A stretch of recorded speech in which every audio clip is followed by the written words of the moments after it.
Welcome to Mimi on the Move. I'm Mimi, and when I'm on the move, I do it in my home. Welcome to my channel. If you've never been here before, let me just let you know what my channel is a little bit about. It's a little bit about anything. Whatever I'm in the mood for, that's what it's about that day. Today, this is an interesting one because I was thinking about the carbon situation in our country. As if you don't know, I live in Canada and we've had a carbon tax for several years. I never quite understood why. The words that we hear are things like climate change. I would just like one person to break that down for me. Break it right down for me like I'm not even in kindergarten yet. And please explain to me about climate change and carbon tax. Somebody, please explain it to me. Nobody has yet, and I can't find enough research. God knows I've tried, and I do love doing research. That's one of my favorite pastimes, but I can't find any relevant information. So here's what I've come up with so far, and it pretty much has to do with math and a little bit of science, which I was never ever good at either of those subjects. So I rely on the smart people to give me the information about science and math. But I do know that O2 means oxygen, and I do know that CO2 means carbon dioxide.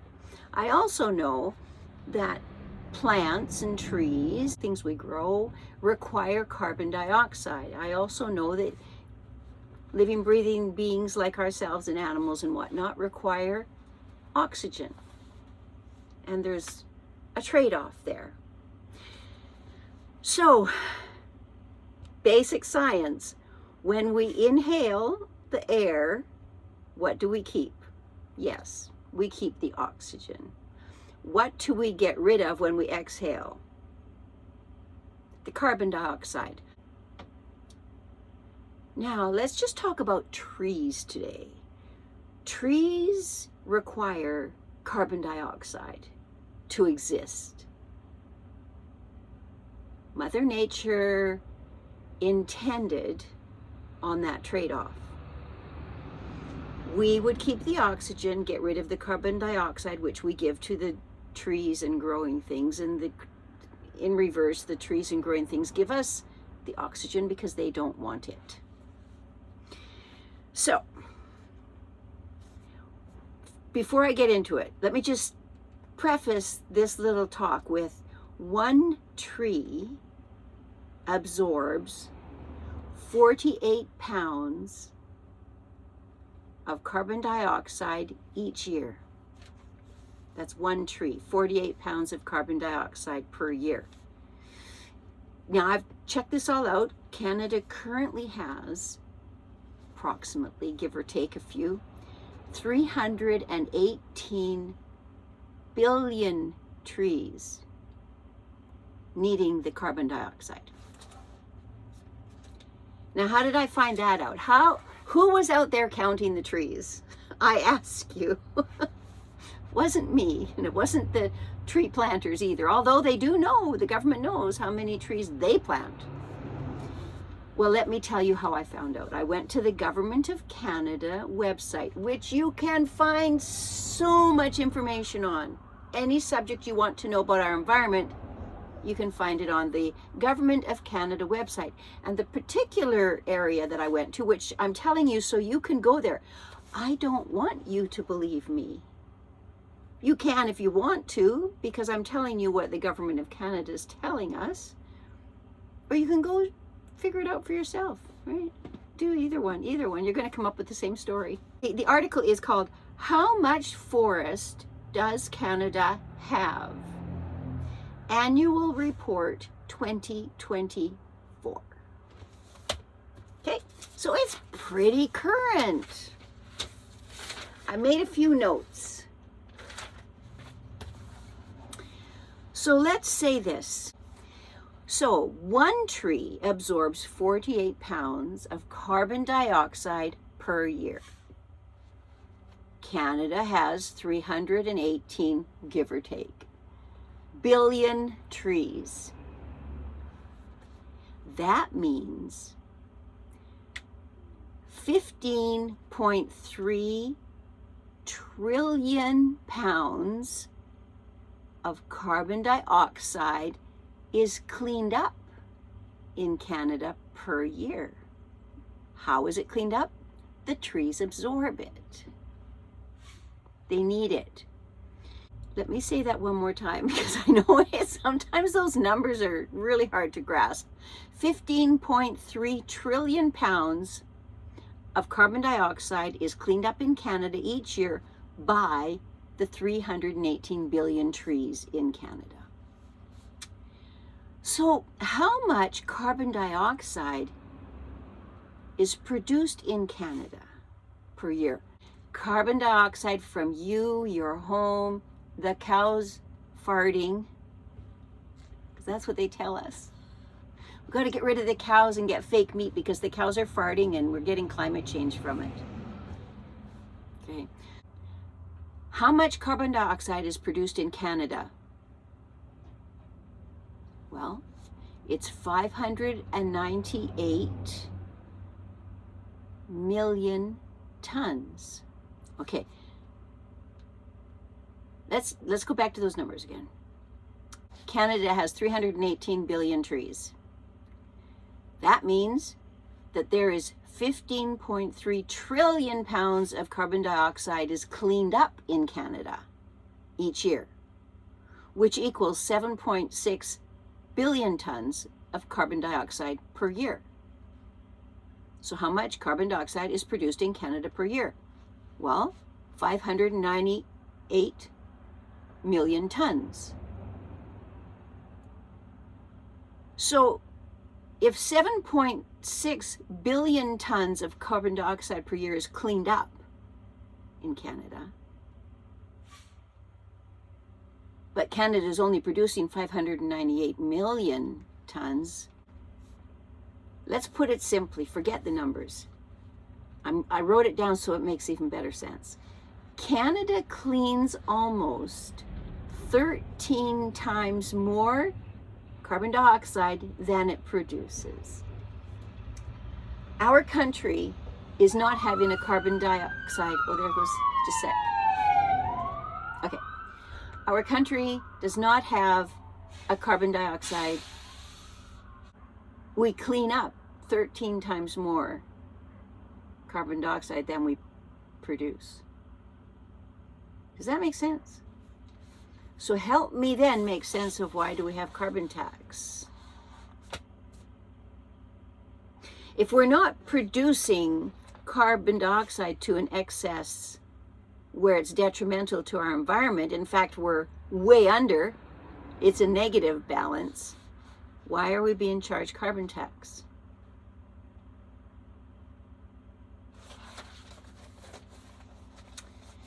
Here's something I got from Forbes Business Reports, current. Currently, 96% of big corporations are quietly abandoning their climate commitments.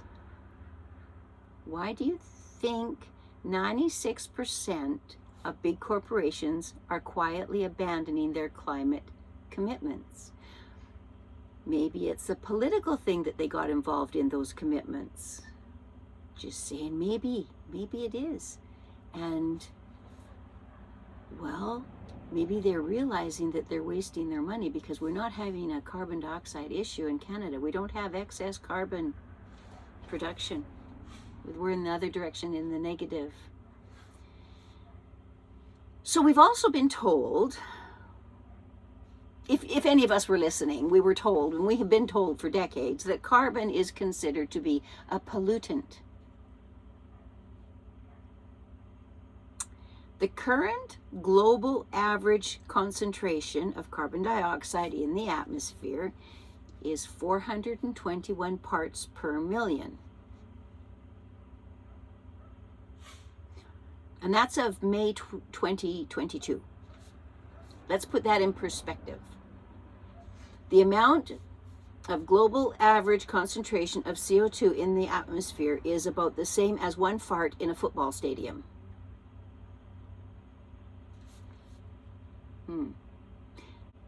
CO2, carbon dioxide, is a miracle molecule, plant food. 97% of all carbon dioxide is produced naturally by the earth. Here's the part that is quite astounding. China and India both produce more carbon dioxide in one day than Canada does in 1 year. But they don't have a carbon tax. We do. I would love to know, and I have tried to find out, and I cannot get anywhere. I would love to know the actual breakdown of all the carbon taxes that we've all been paying in Canada for several years. I would like a breakdown of right to the penny of where all that money went. It's our money. It's our tax-paying dollars. We didn't have a say. And we should. The only say we have is who we can vote in and vote out. And even then, sometimes, do we really have a say? And that's all I have to say about that today. There was one other fine point that I learned about the very abstract rays of what comes from out the back end of a jet. And I'm not talking about jet stream. Okay. There's an interesting thing I learned about what's in that. Because if you watch the skies, which our family has been watching the skies for over 25 years as these wisps of what some like to call jet stream.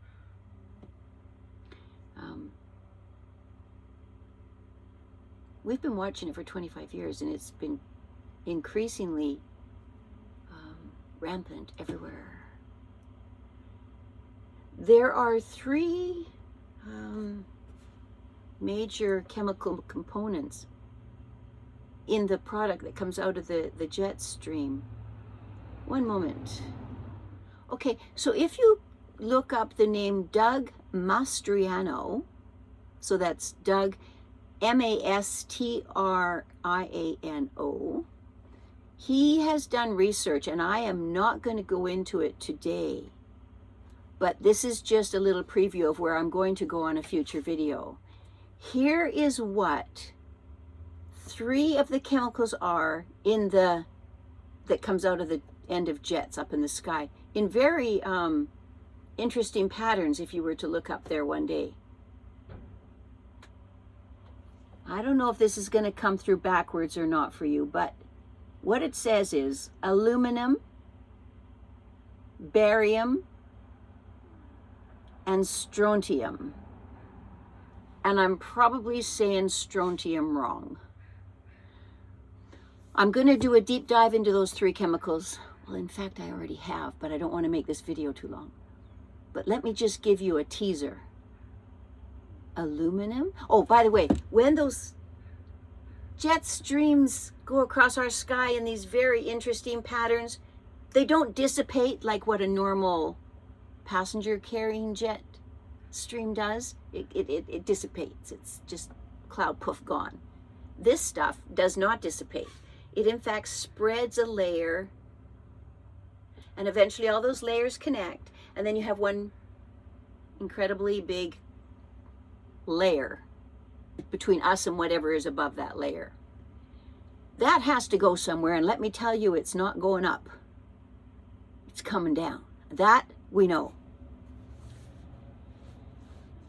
What have we learned is one of the biggest causes of brain problems? particularly dementia, Alzheimer's, that sort of thing, but there's others. Aluminum. What's the largest ingredient of chemical in those things that come out of jets that aren't passenger jets? They're military jets. What comes out of them? What's the first ingredient? Aluminum. Oh no. I wonder if that's contributing to any brain problems. For another day. Until then, I don't know if you're interested, but I am living with purpose, passion, and positive intention. Love to all until next time.